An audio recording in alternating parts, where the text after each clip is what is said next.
Awaken Beauties, finally, it's here. The truth to empower women to true inner beauty through a healthy mind and inner biology. I am your hostess, Cassandra Keel, a 20-year salon owner, organic beauty product formulator, positive mind management, and clinical hypnotherapist. And I am here to help you stay sane, get sleep, and bring your sexy back. Sponsored by evoquebeauty.com. evoquebeauty.com. Now, let's get to it.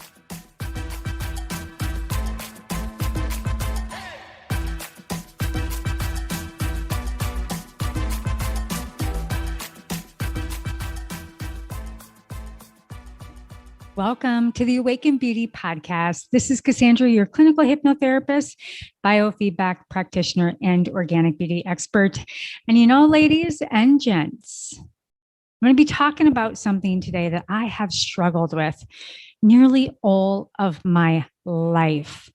Now, there's two areas that I want to talk about as far as the struggle.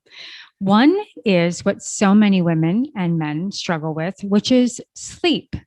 I have had an issue with not only getting to be tired at night and trying to fall asleep, but just having that busy mind and turning that mind chatter off. I'm sure you can relate. And the other aspect is hitting midlife and coming around full circle to re-identify with the fact that I have ADHD. Now, I did not say I am an ADHD woman because I am Cassandra and I don't love labels, but I definitely have an interest-braced brain. And so what I found, whether behind the chair with so many conversations and from my coaching program and just being around other women, there's something I wanted to share. And if you feel like you have a scattered brain or you were forgetting things often, or you simply hit midlife and you feel like you've hit a wall and you're exhausted and tired and you're losing everything and everything just feels like a mess. And you go to the doctor and they say you have anxiety or depression. And so you get an SSRI. I'm here to say that there are 4 times more women being diagnosed with ADHD than there are children today. So that tells us that we have an executive function situation going on that is really becoming an epidemic. And my belief is that many of us suffer from sleep, and it could be undiagnosed, or you may have some form of spectrum of a neurodiverse mind. And we're going to dive into that today. So with that being said, I'm really taking a shift on not only the podcast, but the women that I have an absolute passion and my mission to help women with executive function that feel completely on overdrive, completely impassioned to bring their gifts to the world, but often feel like they have imposter syndrome. They aren't like everybody else. They can't get things done. And it affects the stress on our body and it affects our sleep at night.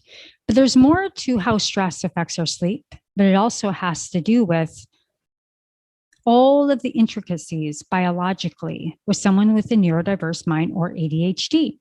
So I'll be digging into the science and research, but to keep this simple for practical use, there's a fairly simple screening question that you can ask yourself. So go ahead and just go in your mind's eye right now. And the question is, do you have trouble getting to sleep or getting to bed?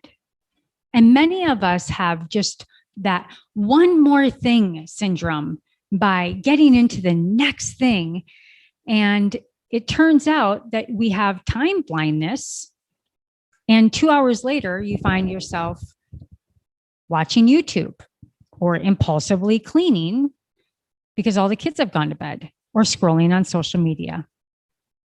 Now, it raises the question, is it nature versus nurture with sleep and ADHD? And when I say ADHD, there is a wide spectrum. And in fact, my dear friend Ned Hallowell calls it vast.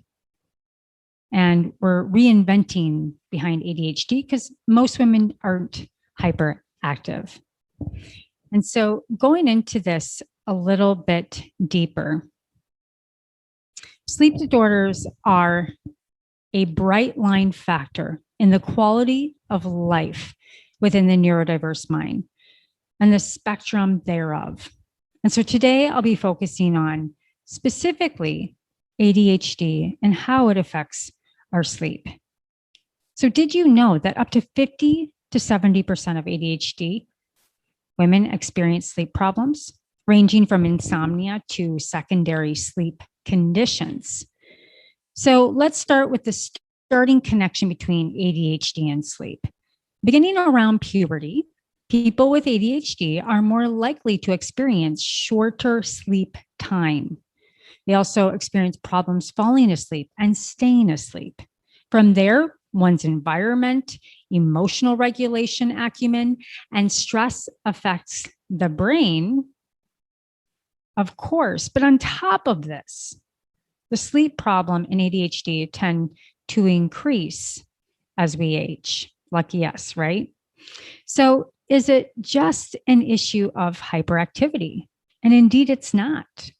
Even those who are rarely hyperactive, especially women, they often find themselves in the EDD category, are rarely hyperactive during the day, and they may experience the racing thoughts and a burst of energy at night that interferes with their sleep. So if sleep disorders, sleep hormone dysregulation, and stress are left unattended over time, insomnia is going to worsen and start to develop feelings of stress-related anxiety around bedtime, which just makes it even worse. So sleep problems in ADHD appear to differ depending on the type of ADHD. Now, there's two types. The first is inattentive, which our symptoms are more likely to have a later bedtime. And then there's hyperactive. Impulse symptoms are more likely to suffer from insomnia. Those with combined hyperactive, impulsive, and inattentive, which would equate to ADHD, experience both poor sleep quality and later bedtimes. So ADHD has mimetic symptoms, and they can actually be a mirror to sleep deprivation, which is also to be very mindful of. And adult ADHD sleep problems include forgetfulness and difficulty concentrating. And in children, fatigue may present as being hyperactive and impulsive, wired and tired, if that makes sense, if you understand functional medicine principles. So sometimes it can be difficult, really, really difficult to tell whether these issues are brought on by the ADHD or the lack of sleep. And this may lead to misdiagnoses or may allow sleep disorders to go completely undetected.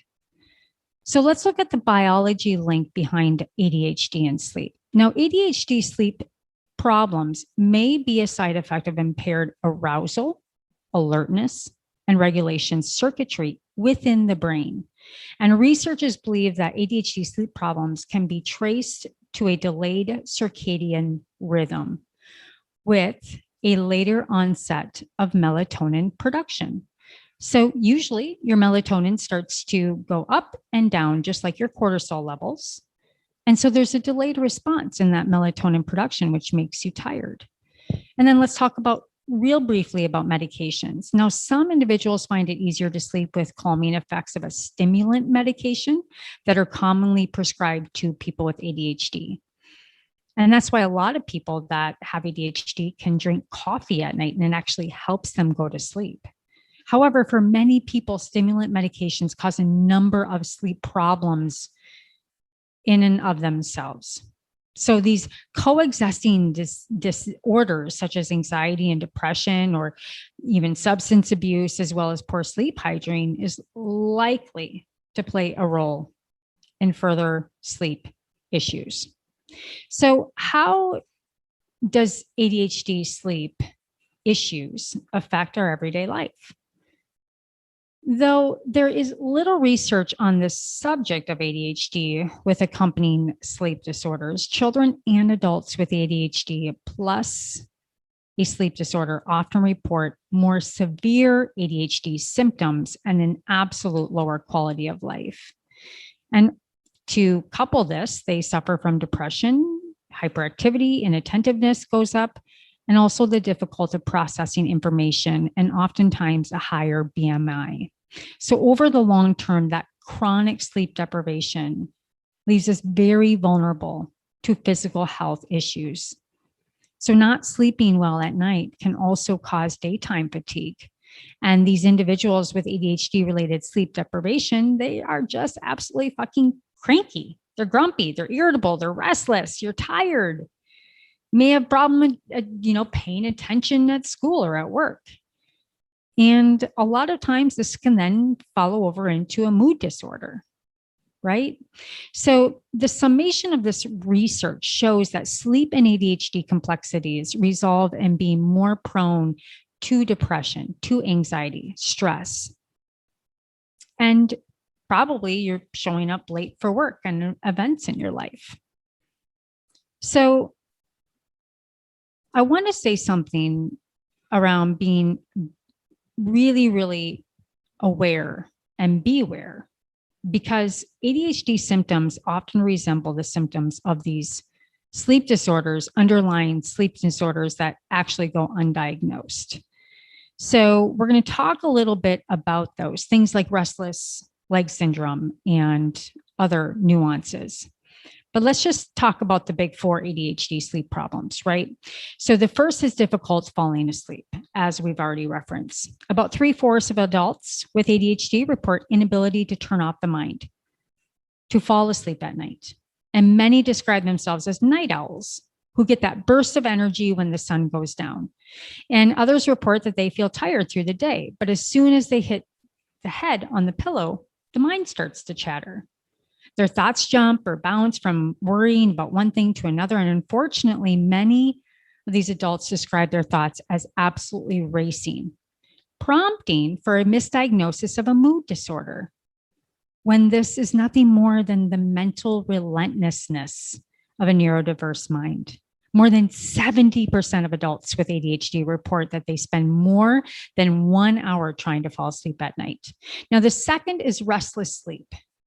And when individuals with ADHD finally fall asleep, their sleep is restless. They toss, they turn, they awaken at any noise in the house. I know for myself, I have to have fans on, and I also play thunder and lightning and rain sound from another room to kind of dim out that into the background. I create layers of sounds to nullify everything. And they are so fitful that bed partners often choose to sleep in another bed. And they often awake to find their bed torn apart, covers kicked on the floor. Sleep is not refreshing for them, and they just wake up tired. Now, the third is difficulty waking up with ADHD. Now, more than 80% of adults with ADHD, and in many research and psychological studies, report multiple awakenings until about 4 a.m. Then they finally fall asleep. And they call it like the sleeping dead, right? From which they have extreme difficulty getting up in the morning. They sleep through 2-3 alarms, as well as all attempt of the family members trying to get them out of bed or to school or to work or what have you. And they're commonly irritable, even combative when roused before they are ready. And many of them say they are not fully alert until probably about noon or 1 o'clock in the afternoon. Now, the fourth is intrusive sleep with ADHD. Now, Paul Wender, who's an MD, a 30-year veteran ADHD researcher, relates ADHD to interest-based performance. And as long as a person with ADHD was interested in or challenged by what they were doing, they did not demonstrate symptoms of the disorder.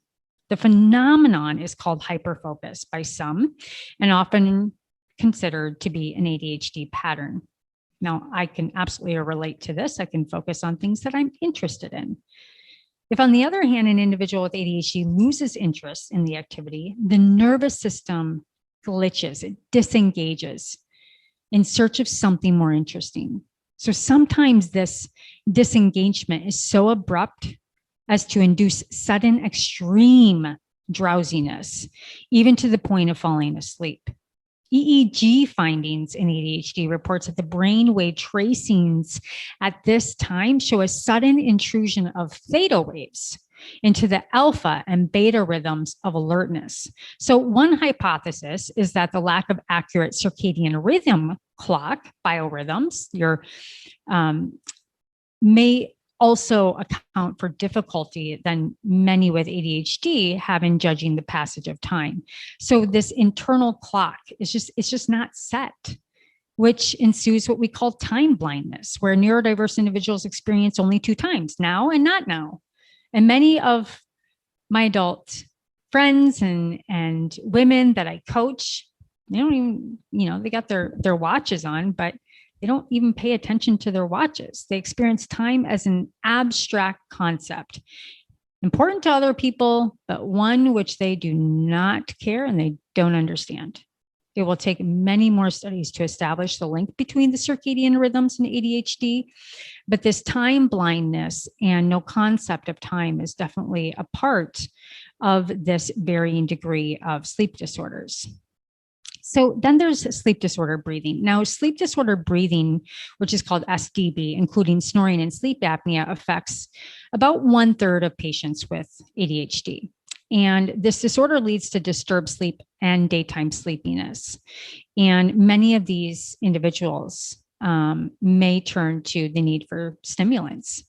And a tip for this is that studies suggest that removing the tonsils may actually help ADHD and sleep apnea symptoms in children, while CPAP for adults also work as well. Then there's restless leg syndrome. And one of my past CERT instructors had this, and I just felt so bad for her. It was so frustrating. And, people with restless leg syndrome are plagued by tingling sensations in the legs that make it really hard to fall asleep.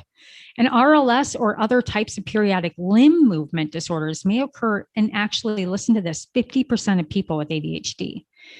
And children with ADHD and RLS appear to spend longer in stages of that light sleep because they can't get that deep sleep. So researchers believe that restless leg syndrome is caused by iron and dopamine deficiencies, which are basically implicated in ADHD. So restless leg syndrome can actually be treated with iron supplements and dopaminergic agents.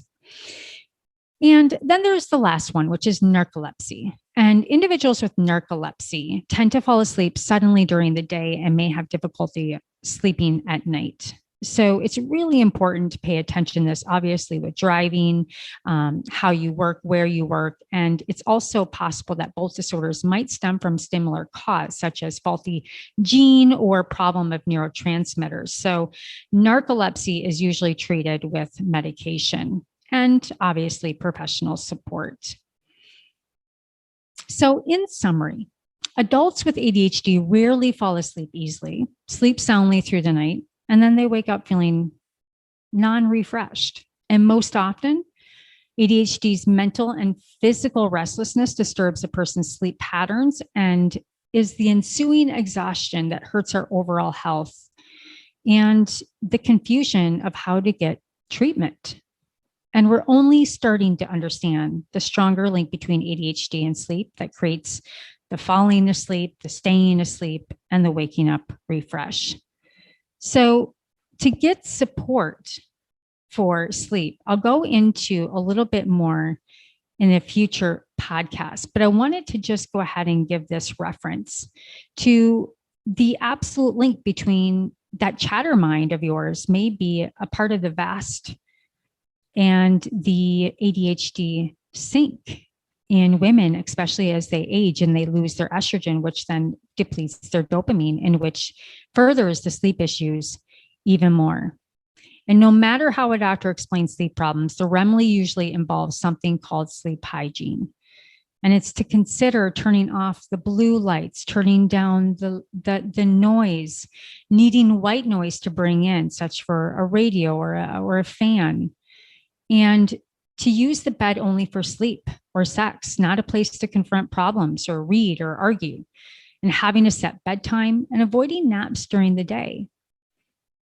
And a couple in fabulous supplements I would recommend that are safe and most people can try is melatonin.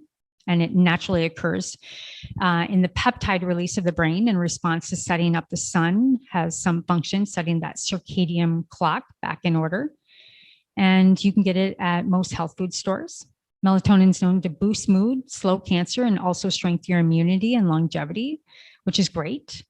I love GABA, which supports neurotransmitters to slow down and calm the nervous system and the mind, as well as magnesium, which calms the body and the nervous system and the limbs and allows better communication for the body at the cellular level. And then last is meditation. Meditation as the sleep molecule. Since the beginning of time, Earth's natural cycles of light and dark have dictated our biological clock. And we're now learning that this hyper-productive society, we're all sleeping shorter and shorter and disturbed sleep. So rebalancing the biology with meditation absolutely has science and brings in the quality of our mind and our body and emotional regulation. So if you often find yourself starting at your alarm clock when you should be staring at your eyelids, then you likely have beta brain wave excess, best known as the dominant mental state where we're anxious, stressed, or depressed. So it comes down to mastering your mind so you can literally sleep like a log. So conscious questions such as, why am I so well able to fall asleep at night? Why is it okay not to know everything? Why is it fun not to understand everything? Why am I imperfectly perfect? Why is it good to just be me? Why is it wonderful to be me? Why am I so lovable? Why am I safe and secure? And so meditation, supplements, and just the insight of that undiagnosed sleep disorders for so much of your life may be related to ADHD, neurodiversity, or not. But it's worth an honest question. And I hope that some of these direct correlations back to the 4 top reasons we have sleep problems, such as difficult falling asleep, staying asleep, restless leg syndrome, and how our biorhythms literally are delayed in the neurodiverse mind, and how supplements and mindfulness allow us to come back to ourselves and turn off the outer world. So I hope you enjoyed this short podcast. If you have any questions or want to reach out, I love helping Uber-driven women that may suspect or be diagnosed with ADHD really come back with a emotional regulatory and energetic ways and a metaphysical way of mindfulness, coming back to self, versus throwing a bunch of planners and timers and all of these things that force us into the part of the brain where we're not very strong in, but allowing us to lean into that empathy and that intuition and that essence of who we are to calm our nervous system. So with that said, thank you so much for listening to the Awaken Beauty podcast. This is Cassandra, and until next time, stay sane, get sleep, and bring your sexy back.